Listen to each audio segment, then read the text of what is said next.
here is the question. What were the people of Gaza supposed to do?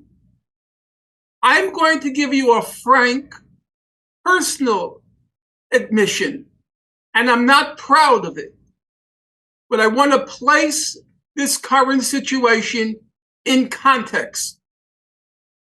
I first became involved in the Israel-Palestine conflict in June 1982, when Israel invaded Lebanon.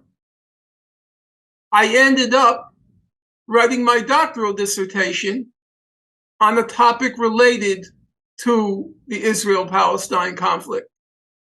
And then I ended up devoting the whole of my adult life to that conflict. 40 years. And come 2020, even I gave up. I started to write about other subjects. I thought the situation was hopeless. Mm-hmm. And there was a lot of guilt stirred up inside me because I realized I was abandoning a people trapped in a concentration camp. Now, I don't want to be emotive. I don't want to be dramatic. However, it behooves me to say both my parents were in concentration camps during World War II. My mother was in Majdanek concentration camp. My father was in Auschwitz concentration camp. And I was riddled with guilt that people facing circumstances like my parents, and I had abandoned them. So, if even I had abandoned them, not making any claims to sainthood, but simply the fact that I invested 40 years of my life in that conflict and finally had to resign myself to the fact that nothing could be done. So, does it really surprise you? Is it really a shock that a couple of days ago, the people of Gaza, most of whom, let's bear it in mind, most of whom were born in that concentration camp. Mm-hmm. They were born into it. Does it really shock you that they would do something desperate to break free of that concentration camp? Mm. And who dare criticize whatever tactics they employed? I am not approving it, but I am not disapproving it, because I don't know what I would do if I had been born into a concentration camp and spent 20 years of my life there. Yeah. I've seen you in videos talk about what a lot of these IDF soldiers have done to these children, these kids, and taking out eyes and limbs and whatnot. But I want to stay with Hamas for a second, because I think this is important. Because there's a lot of people right now, especially when it comes to our government, you know, our lawmakers, they immediately go to Hamas. They single out Hamas and they say Hamas is a bunch of terrorists, they're awful, and that somehow manufactures consent for the United States to supply Israel with as much weaponry as as we can, and then for them to go after and with no compassion whatsoever bomb buildings and schools and hospitals. I mean, I don't think we see a month go by without a Palestinian baby getting killed or shelled or shot. But I want to talk a little bit more about Hamas, because there's a little bit more nuance to the situation. Now, first question I have is, from what I said before you came on, right when we were introducing you, a lot of people are kind of framing this as Israel versus Hamas. I think Hamas was just one small faction of this, or maybe a big faction of this, but I would say this is Israel versus Palestine, that there are other groups that have joined with Hamas and whatnot because their backs are so against the wall that they have nothing to lose at this point. And I also said that this was inevitable, that this was bound to happen. I mean, it had to happen because, you know, like I said, their backs are completely against the wall. There's been a blockade going on there for quite some time. Israel has not stopped expanding their settlements. So for me, this was inevitable that it was going to happen. So the first question is, number one, is it right to say it's just versus Hamas, or is it more of a bigger resistant coalition going on in Gaza and Palestine? And number two, we have this video here from Ron Paul. When Ron Paul mentioned on the floor of Congress that Hamas was actually started by Israel. I'm going to play this really quickly, and then we'll get your answers.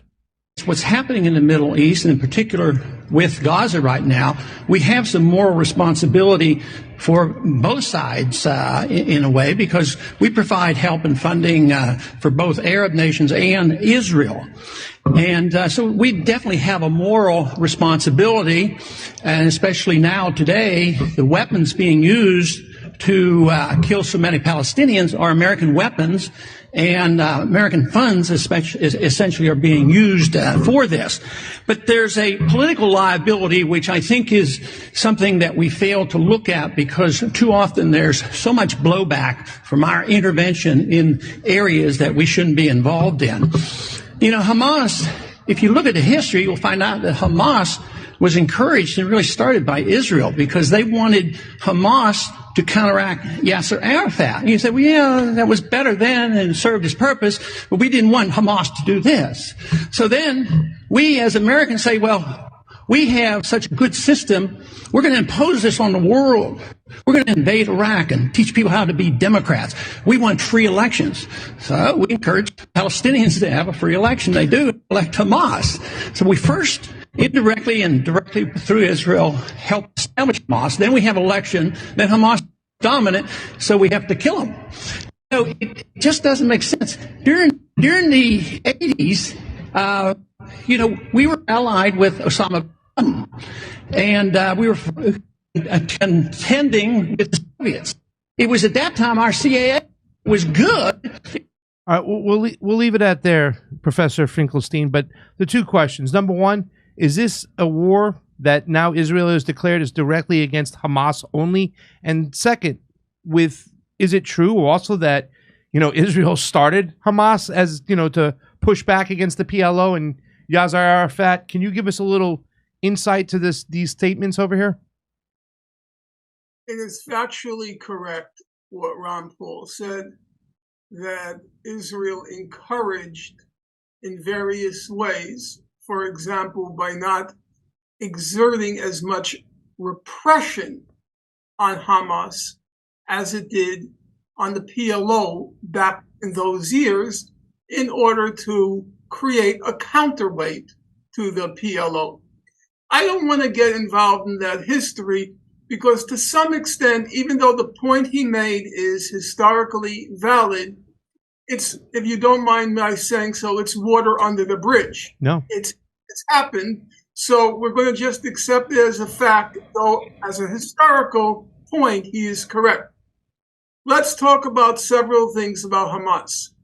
Bear in mind, as I continue, I do not defend Hamas. That's the responsibility of the Palestinian people to choose their leaders. If that economic blockade had not been imposed and Hamas failed in its leadership responsibilities, presumably it would have been voted out. Hamas would have been voted out in the next election. The democratic process was never allowed to the Palestinian people.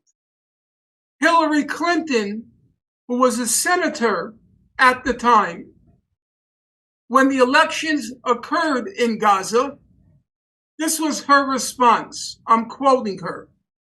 "We should have made sure that we did something to determine who was going to win." That's the American notion of democratic elections. We should rig them so the people will choose only the candidates that we want. Now, having said that, it is true, because we do not in any way want to distort the historical record. The truth is on the side of the Palestinian people, and the truth is on the side of the people of Gaza. It is true that up until the election of 2006, Hamas didn't recognize Israel as a state. However, once it came into power, it was undergoing an evolution which quite possibly, I'm not going to say certainly, it quite possibly would have resulted in a leadership willing to negotiate with Israel. They were never given the chance. Now, you say, is it Hamas or is it the people of Gaza? I am not going to say they are one and the same.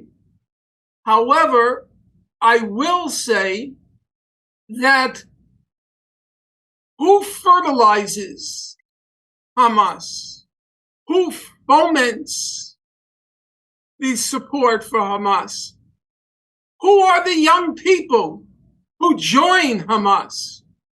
If they were given an opportunity in life, if they were given a chance, if they were able to breathe, I don't know if they would have joined Hamas. Most of these young people are at the point where they're willing to just sacrifice their life because the situation is so hopeless.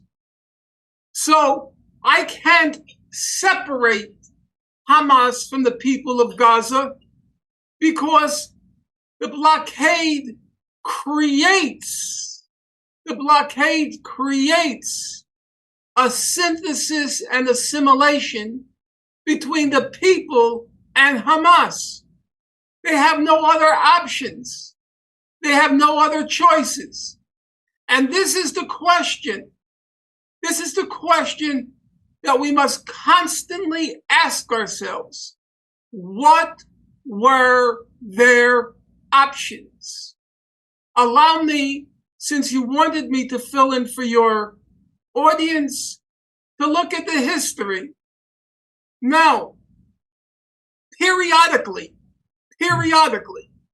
Israel launches these brutal, merciless, criminal assaults on Gaza. There are so many of them that literally I can't remember all the names, but at least two might be familiar to your listeners. In 2007, Israel launched Operation Cast Lead. It went from December 26, 2008 to January 17th, 2009. Amnesty International published a report on that, a large report on that assault. They called the report 22 Days of Death and Destruction. Israel killed about 1,400 people, including 350 children. It demolished, it flattened 6,000 homes. Then I'm going to skip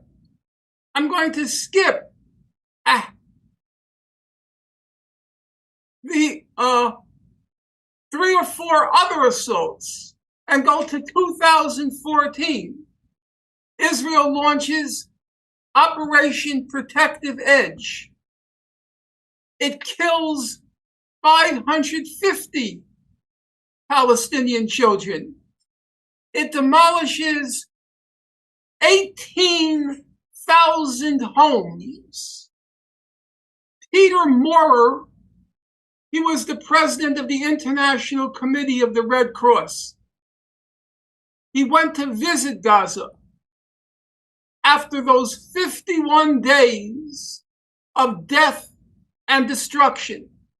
And now I'm going to quote him. I hope your audience will bear in mind. We're talking about the president of the International Committee of the Red Cross, which means he's seen many war zones. Indeed, his job is to visit war zones. And this is what he had to say after Israel's Operation Protective Edge. Quote, I've never seen such massive destruction ever before. I've never seen such massive destruction ever before. And who is this destruction being visited upon? This unprecedented destruction, who is it being visited on? It's being visited on a population that's overwhelmingly refugees and which is half children. That's who the heroic IDF, the Israeli Defense Forces, inflicts the most massive destruction that the president of the ICRC ever witnessed in his professional career. Now, you might say, justifiably, you can talk about options. Well, why haven't the Palestinians tried nonviolence? Why haven't the people of Gaza tried nonviolence? But they did. In 2018, they launched the Great March of Return. And at the beginning, it was wholly nonviolent. What did Israel do? Well, there is a very good human rights report that was issued by the UN describing what Israel did. Does the audience want to know? I'll tell them. According to the report, Israel targeted medical personnel,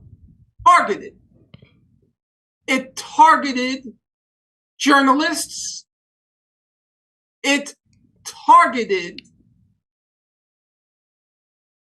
people with physical disabilities. What were the snipers targeting? They were targeting kneecaps and below. So, does it shock anyone? Is it really so bewildering that after attempting a nonviolent resistance, medical personnel were targeted, journalists were targeted, people with disabilities were targeted? Is it really a shock that it deteriorated and ultimately failed in its goals, in its objectives, to end that brutal, inhuman blockade of Gaza? So, let's go back to the basic question. What were they supposed to do?